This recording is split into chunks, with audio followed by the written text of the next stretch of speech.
Happy New Year, man. Happy New Year. It is New Year's Day. Good to see you in 2023. Good to see you too, man. It's been a long time no see.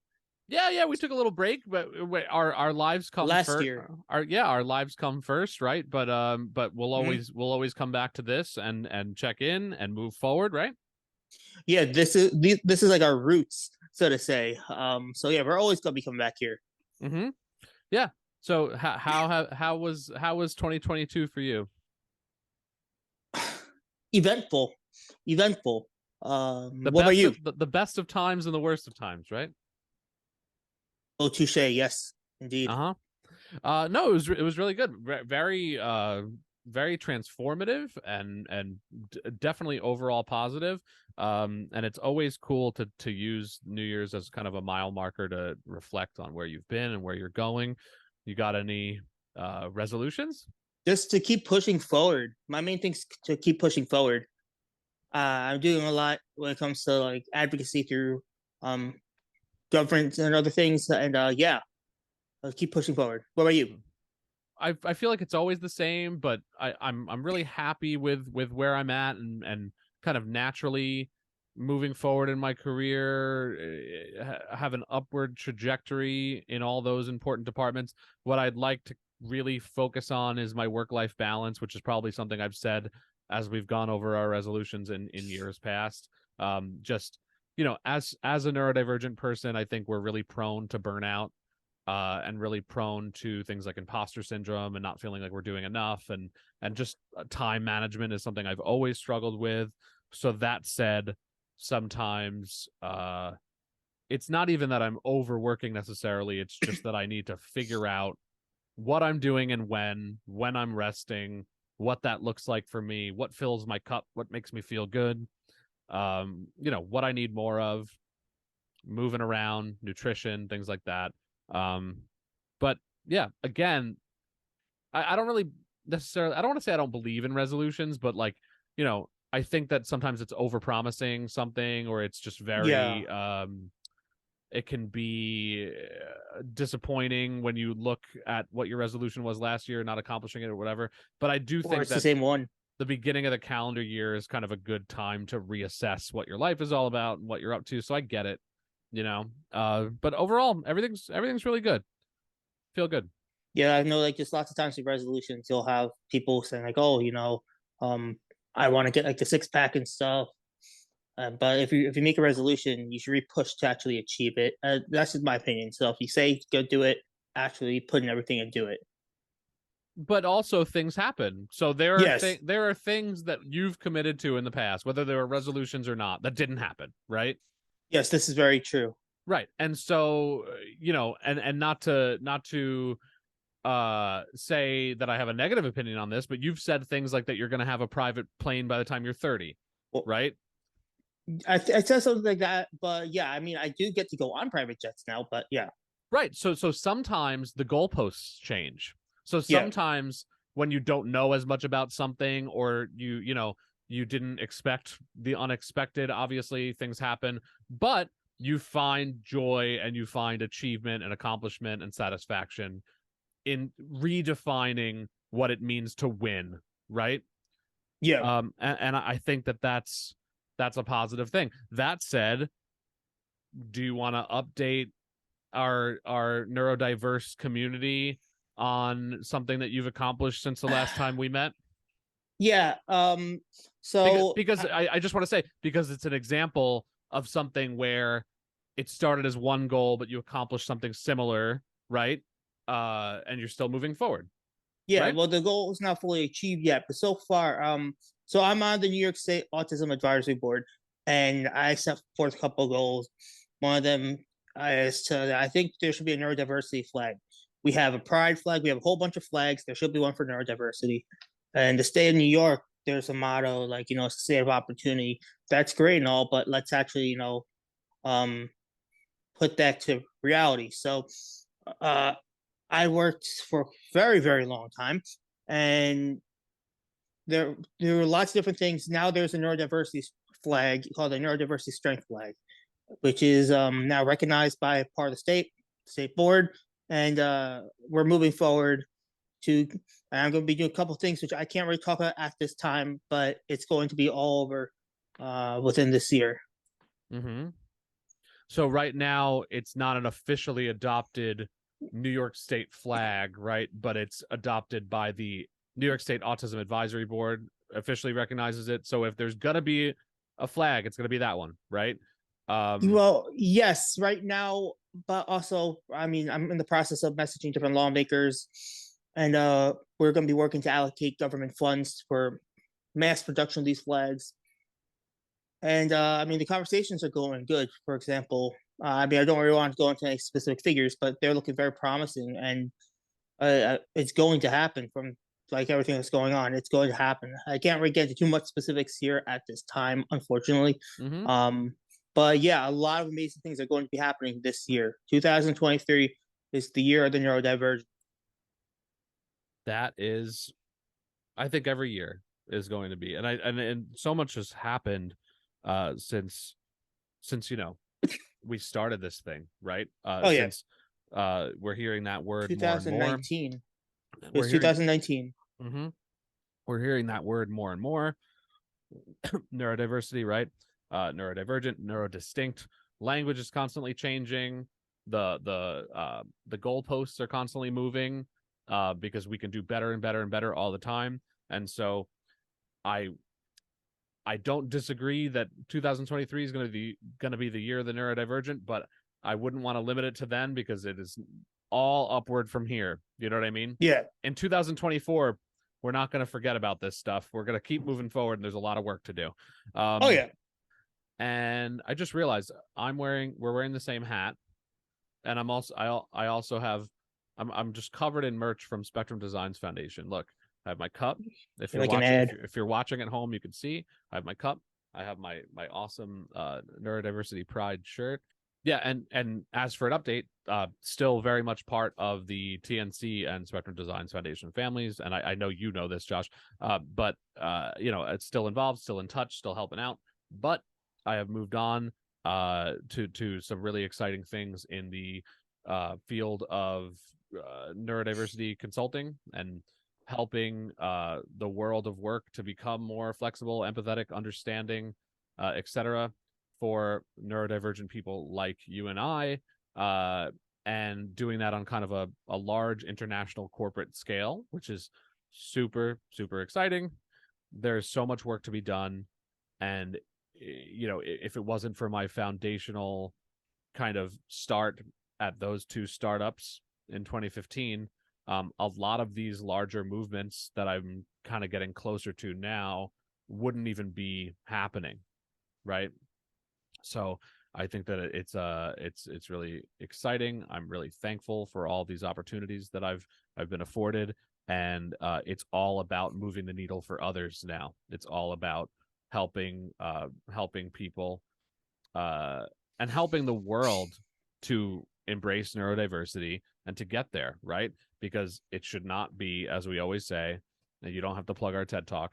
Like we always say, it shouldn't be a favor to make sure that people are set up for success in the workplace, right? That's a very good unofficial plug for our TEDx. Just saying. Right. If you should check it out. All right. So some current events which have happened recently, or semi recently now, I guess. So a couple seasons back, we discussed something about this little child, Thomas Valva. He's on the spectrum. His dad, I don't like saying it's uncomfortable even saying it, but like his dad killed him. Very bad situation. So it's a Long Island. It happened in Long Island. So I'm from Long Island. So got in the local news. Turns out dad's going away for life, I believe, right? So that man is never going to see the light of day again. So I mean, I guess somewhat justice has been done. It's a horrible situation what happened, but the guy's going away for life, and that's good. So justice done there. Yeah. And we probably should have set a trigger warning before we started talking about this because this is a delayed trigger warning. Yeah. It is very well. We'll add one. It is a very difficult topic for us and for many. Yeah. Any parent, anyone who knows someone who thinks differently, or really any human should feel something when they hear about a story like this. Yeah. And so I know it affected Josh very deeply, affected me. And we're glad to close that chapter, and that measures have been made to ensure that things like this can't happen again, because there were some slip ups within the system, some Yeah. people pointing towards ongoing issues and things like that. And so the people should be safe in their homes, people should be safe in their schools, people should be safe in their workplaces and feel safe, right? And so we're glad to be a part of this movement towards making sure everyone feels that way and is that way, right?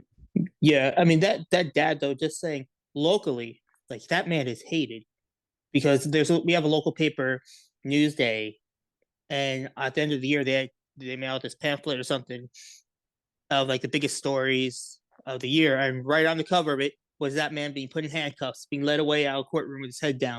So I mean, yeah, to say that he's hated might be an understatement, but it's Mm-hmm. well earned. It's well earned by him. So, one of the most hated people on the island. Yeah, let's move forward. Let's keep it positive. More positive. Let's keep it productive, Yeah, right? I mean, there's lots of ways to channel your energy, and I'm all about making something better out of anything negative that's happened. So it's good that people have taken that. There's got to be feelings. People are going to take those feelings and make the world better, right?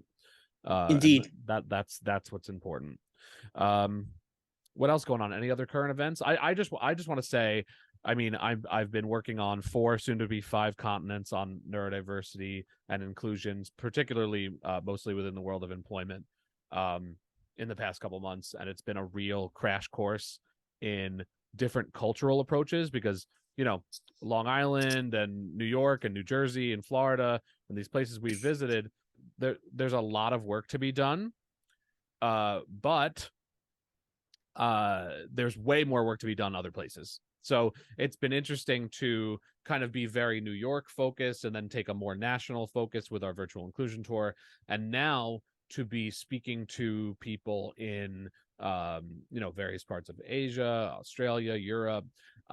It's been very interesting to see that where people are, and you can kind of pick a year that to compare it to when you look at New York, because we're most familiar with New York, right? So Yeah, if you haven't heard of the term neurodiversity yet or something, that wasn't too long ago in a place like New York, right? And plenty of people yeah. still don't know what it means. But every single place that I've been to virtually and spoken to and helped out are all that the reason why I got to meet with people from there is because someone from there, business owners, government leaders, etc., are taking a stand and buying in to the inclusion of neurodivergent people. So really, really exciting stuff. That's Um, terrific. Like knowing that it's not outside of even America, because we often talk about like, oh, here in New York, but to see like, well, here out in another country, I mean, that's another side of the planet. Even, I mean, that's pretty something. I mean, that's pretty incredible. So think about like how just a few years ago in again New York, because that's where I am. New York, the word neurodiversity was kind of like, oh, well, what's that? Can you elaborate on it? To now, even in a place like Australia, which is literally the other side of the planet, the furthest you can go from New York is Australia. And to know that they're using the word neurodiversity and they're reaching out to like people like Dave, saying like, "Hey, man, we want to learn more, we want to help out, whatever it is." That's really something like exciting. mm-hmm. Like as humanity is like moving forward, that says a lot about humanity, not just a certain state or country. That's all of humanity. That's pretty neat, Dave, I must say. Right. And I like how you say humanity, because it means more than just talking about changing outcomes for neurodivergent people, but also bettering the humanity, The human right? Like, race, yeah. right. And showing something about the strength and the resilience and the innovation that is natural in us, that we're always getting better, all of us, right? And especially when you embrace things like making sure we're aware of neurodiversity, mental health, a sense of belonging, etc. You know what I mean? So I think it's awesome. And it comes back to, when we started the pod a couple years ago, it was largely undefined. It was very kind of like, oh, we're just kind of two friends hanging out, figuring this out. And now, it's becoming more defined, but also the whole mission of the podcast was to amplify neurodivergent voices Yeah. and to improve, so to somehow improve outcomes through awareness, acceptance, etc. And that's absolutely been accomplished, and it still is being accomplished. Plenty more work to do, but you can see our work and the work of some of our good friends who we've known since around then, really making a true impact. So really, really exciting. Yeah, no, this is incredible. I mean, I don't, it was 2000. I'm bad at math, folks. So 2019, I don't know how many years ago that was. I'm not proud of that. But yeah, just looking back, I mean, it was a different world. I mean, and to see now, I mean, in just a few years, that it's incredible. And I also I got to point out, I mean, the pod that I like that starting the pod back in the day. Yeah. I mean, The pod. Josh had never heard a podcast or didn't really know Yeah. what podcasts were. Now we can use industry terminology like the pod, right? He knows what I'm talking Yeah. about. The pod. Yeah, it sounds pretty cool. So we already went over our resolutions, but and we talked about how there's so many important people and projects and programs and things going on in the world around neurodiversity. I wanted to kind of shout out an incredible resource, an incredible thinker around neurodiversity, a neurodivergent leader named Professor Amanda Kirby. She wrote this book, Neurodiversity at Work, along with Theo Smith. Neurodiversity at Work: Drive Innovation, Performance, and Productivity with a Neurodiverse Workforce, which is obviously a huge concentration in my life and in Josh's life. And it's really awesome to connect with someone who wrote the book. One day we'll both write books in all likelihood. And I hope to send them to thinkers like this. Professor Amanda Kirby releases various assets regularly, articles and listicles and infographics and things like that, to help neurodivergent people, and also to help their parents, to help professionals, to help teachers, etc. And so today or yesterday, she released Neurodiversity 101: 10 Ways to Learn from Failure in 2023, which I thought was that caught my eye. And I think it's really important. We were kind of talking about managing expectations of our resolutions and things like that. I think resilience is really important. It's important to you. It's important to me. So I wanted to kind of go over these top 10 ways to maintain resilience in 2023. Number one, recognize ways to be more resilient. A 2017 biographical analysis of entrepreneurs looked at the important role of resilience in their success. For you to be resilient, failure needs to be viewed as an opportunity to reevaluate and reorganize your past decisions. It is important to have a backup plan. I like that. It's kind of like what we were talking about, right? Managing expectations and making sure that we have that we don't consider not hitting a certain goal a failure, right? But maybe we can redefine those goals. I'm really working on that still, I must say, because when I set a goal, the way I view it, and this is just me, I'm just want to point this out there. This is just me. I'm not saying you should or should not do this. I just want to put that out there. Let's say I set a goal. That to me, I view it as I'm making a promise to myself, and I view it as like, if I make a promise to myself, I'm not. How could I look at myself in the mirror and lie to myself? So I'm working on that. I am not encouraging anyone to take that view on them. I'm just saying that this is where I'm coming from. So I still have ways to go, and when it comes to like, I'm working on that, because I'm a little bit more than a bit of a perfectionist. I think and like that's my mindset, and it's not always a healthy mindset. And I think it's important on here to be like open and be folks saying, yeah, this is something I actually am currently working on. So that's one of my shortcomings, I think. And so yeah. I thought of that when I read these. I'm Num- glad I come to mind. well, yeah, I mean, we've known each other a long time. Yeah. Number two, focus on what is important. Don't try to do everything a little better. Focus on what matters and work on that. What do you think about that? Yeah, I mean, if that has to, at least to me, that's what I think, like goal setting. Like you have your values. For example, to me, I'm using a real life example. Mine was the flag, getting the neurodiversity flag, neurodiversity strength flag through. That value trumped a whole bunch of others for me. So that's where I put a majority of my focus on. So my suggestion would be, find that one thing which is very important to you, and you're like, okay, I'm going to allocate this much percent of my energy to reaching that goal. And the others, so let's say something getting really strong, is it right? Then you say, okay, I'm going to allocate 80% of that energy to getting strong, but the 20 other percent I'll do to, like, my friends, my family, just relaxing, something like that. So find your primary and then secondary. Right. I think the really big important thing here is not to drop the rest of things like Yeah. health and wellness and work and things like that, right?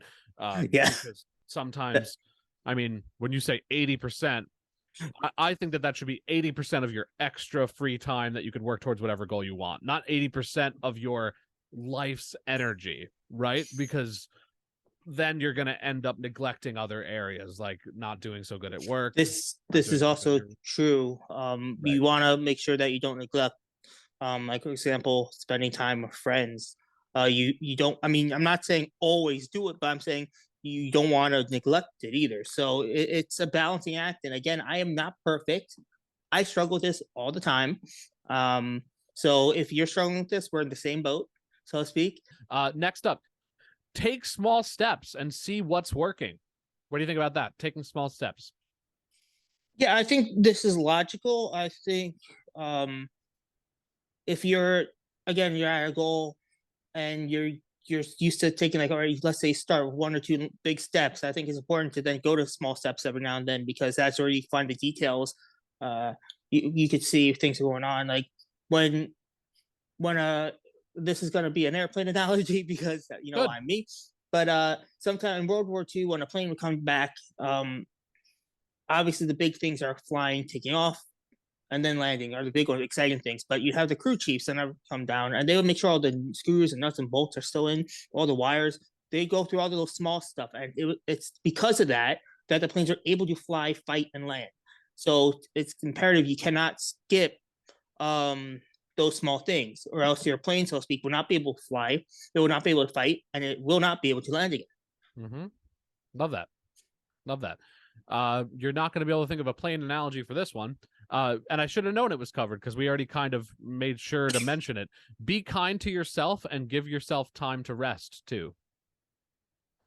I'm trying right now just to think of plane now. Just give me a second, if No, I can. No, we don't need to go there. I'll take this one. This goes into my resolution, right? I mean, right. we need to even if we're working towards an important goal, right? We need to make sure that we're also keeping the lights on, keeping the trains running, sleeping, eating, moving, walking, right? Taking care of us. It's like the Self-care. analogy. I thought of a plane analogy. Ready? So it's All like right, let's do it. it's like when you're on a plane and they say to put your oxygen mask on before the person next to you, right?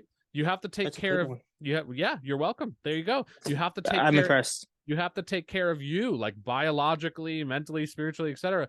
first, before you can do other stuff. If your goal is to get your oxygen mask on your friend or your kid next to you, you're not going to be able to do it if yours isn't on, right? So Yeah, you'll be all oxygen deprived. Exactly. So you're welcome for that. You could write it down. You can keep that one in your pocket, Josh. I thought of a plane analogy. Don't forget it. Seems like they're really taking off now. Oh, good. All right, cool. So moving forward, develop mastery over success. Celebrate your progress and don't compare yourself to others. I think I heard something once that, like, two swimmers in a race, and the one who wins is the one who's not constantly looking over their shoulder at the other one. They just keep focusing, going. Right. Or if you So got a new personal record, even if you didn't beat the person next to you, if you got a new personal record, did you win? Yeah, you did. You know what I mean? Um, so I think that that's a really good way to look at things. Um, Next one, imagine how good you could be. What do you think? this is this Envision it, right? this for me, this is a slippery one because I'm just gonna say how this could lead to like perfectionism and all that. Because with me, I always think, let's say I'm giving myself, and again, I want to say this is just me. This is my situation. I'm just I'm being real with folks here. So I always think, well, Josh, what if you didn't take that 10 minutes just to quote unquote chill with friends? What if you achieve something in those 10 minutes where you could be then? So I use that, and I guess it's some sort of like a warped way of viewing it, but I use that. That makes me fall kind of like do good, but feeds into that 80%, then take it a little bit more and make it 90% of my energy. So I think when you're bringing this up, you gotta be careful that you also manage a little bit, because think of what could be. Yes, I'm all for that, but manage, like you don't want to become like hyper obsessed, just obsessed. Uh-huh. Yeah, no, and that reminds me of there's this quote, and I'm paraphrasing, but something like if you don't take time off now, you'll pay for it later. Or your body will take time off for you, right? Not I'm not saying that that's That you is very necessarily. true. I'm I, not going to say that's you, but you can it if you was want. me. It Right. was me. You know that. That I used to like go to Dave. I'm like, hey man, like even with the TEDx. Remember that time? If you go to our website, there's a video called Josh and Dave's TED Excellent Adventure, and there's a part where Dave's like, oh, Josh, is here right now. Well, it's because Josh worked so hard and pretty much body broke down, and I was like knocked out, sleeping. That's why, and a whole bunch of other things. So, yeah, what you said is very accurate, and it is based off real life example right there. Right. I knew that. I just didn't want to be the one to talk about your No, business. it's fine. Yeah. So, next up, be realistic. Well, Notice my awkward silence. Do you want me to take this oh, one, or do you want to speak to that? I think we both could. My take on this is a little unorthodox. I think because to me, realistic to me is like, what is realistic? Realistic is the views and the interpretation of what can be done. So I like to push it just a little bit above realistic and then make that realistic. So, but that's just the way I view it. I know that's not like, I don't know if that's a popular way to view it, but just again, the way my mind operates is I love a good challenge, and I need to like, I need to have like my little fight, my little battle. So I try to get a little bit above realistic, just a little, even 0.1%. That makes me happy. Well, I think as long as we covered this already, but I think as long as you're open to the goalposts changing and to celebrating successes and considering it a win, even if you don't get there. So, like, let's say there's that expression also, and again, I'm paraphrasing: if you aim for the moon and you miss and you hit the stars, like that's a good thing, right? Yeah. So I think that to say something like I'm gonna be the next CEO of Google, like that's a great goal. And maybe someone doesn't know anything about computers and they have that goal. Maybe they don't have much business acumen and they have that goal. Maybe they're not literate and they have that goal. Like, and that's great. Along the way, they're gonna make friendships, make contacts, get a job, end up working at Google, using their ball pit and their scooters and their gym every day, and having a great career at Google. And maybe they won't be the CEO, but is it a net positive? Absolutely, right? So I think it doesn't matter how lofty your goals are as long as you're okay with missing the moon and hitting the stars. Do you agree? Yeah. Yeah, but with me, if it were me, I would then start like the hyper networking and stuff. But again, like with me, my view on this, I agree part, but my view is a little bit like different because it's just like the way my mind works and the way I see things and challenges. I the harder, more quote unquote unrealistic the challenge to me, I find it much more enjoyable because the goalpost is constantly moving and it's a chase for me. And I love the adrenaline. I get this adrenaline rush, and I love that. I know most people are not like that from what I am seeing, but that's just the way I am. Like I need to have I can't stay still, so to speak. I don't want to stay still, Yeah. but that's just me, and I just being real, folks, because I don't want to say like, oh yeah, I agree with this or that on here and not be real. I'm always 100% honest here, so that is why I wanted to let you all know that. So that's how my mind operates. So I see that. Great. Have allies and seek mentors so you're not alone. All right. So pride, I think, is the enemy of progress, and I think that because if you're too prideful, hope to say like take a mentor who knows a lot about something you're currently going through, you're pretty much you're like not you're in a hole and you're not accepting a ladder to get out. You're you see there is help. You see that you could better yourself, but because you're blinded by pride, you don't take it. And yeah, Mm-hmm. Yeah, totally. Show vulnerability. It's important, right? Everyone should. And it's hard when you don't get it back, right? So that's why vulnerability in leadership is really important. Saying, I need a mentor, I need an ally, I need a friend as a leader is very, very important, because then you're creating a space where people are comfortable doing that for themselves, right? yes. Okay, be authentically sensitive to others' failures. Be nice to people. What do you think? Well, I mean, this should be common knowledge to be nice to people. I think, unfortunately, it's not. But there are lots of benefits to being nice to people. I mean, people will want to help you if you're nice to them most of the time. Mm-hmm. Um, so yeah, just be nice and authentic. Yeah, show sensitivity towards people's challenges, towards their failures, towards their goals, their feelings around certain things, right? Because we're all only, in our own heads, right? We can't put ourselves into the shoes of somebody else truly. Indeed, So we yeah, just have to show, everyone has their own struggles that they're going through, their own goals, challenges, ideals, right? indeed. Last one. This one I want to be careful with. I want to keep Josh calm during this one. All right. Be prepared to take some risks. Successful entrepreneurs often stress that taking risks is important to the success of their business. Yeah, that's true. I mean, if you don't take risks, you're not going to grow. You're going to stay in your comfort zone. The comfort zone is where dreams die. I mean, you don't grow. You already know everything there, sure, but if you want more, it's not going to happen there. You need to take risks, and yeah, sometimes it will not work out, but that's part of the learning process of risk taking. And without risk, there is no reward. No matter what, there is no reward without risk. Risk you equals the possibility for reward, but staying idle, there's zero of that. So yeah, I fully agree. Awesome. That's it. That's our list. What do you think? Important, right? Important things Yeah, to honestly, kind I of think think that's a about. pretty good list. That's a pretty good list.